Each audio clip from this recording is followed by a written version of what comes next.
دۆخی گیان چی بەسەردێ ئەگەر بۆنمەی یاسایەک نەمێنێ سەروەری وڵاتان نەمێنێ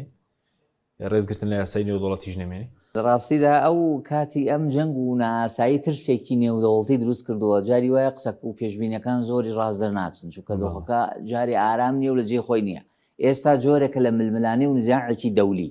کێزل هێزە و بەهێزەوە بێنێتەوە و توانای هەیە ئەوە بەڕاستی لێرەدا ململانەیەکە هەستا لە ململانەکە بۆ بە جەنگ ئایندا ڕەنگە بێوێت چەمکی دەوڵەت زیاتر بەهێزە بێ دەوڵەتی پادشایی زیاتر حەزیان لێ. یەکێکتر لەوانە بریتێ لە پرسێک لە ئەمە دیوی ئابووری باوەڕم وایە زاڵە بێ بەسەر ئەمە دیوە ئابوووریەکەی وای لێ یەکەم جەنگە وا درێژ نەخایانێ بەڕاستی وا تەنانەت ئەوانش کەشیکاری هەڵسوکەوتی ئەم کابرایە کە نەڵێن حەزی لە جەنگی درێژ نییە. پێ دوای دەبێت چی بکرێ بۆ هەرێمی کوردستان دوور بێ لەم جەنگە؟ هەموو ڕئیسی وڵاتان ئەوەی کە بەشدارن لە شەڕەکەیە بەشدارین قسەکەن و پەیامیان هەیە بۆ خەڵک و پلانیان هەیە بۆ ئەم دۆخە. ئێستا قیادەی سیاسی لێرە وتەیەکی ڕێک و تەواوی نییە وەکو پلانێک بۆ ئەم خەڵکە بەرچاوڕوونی بابۆ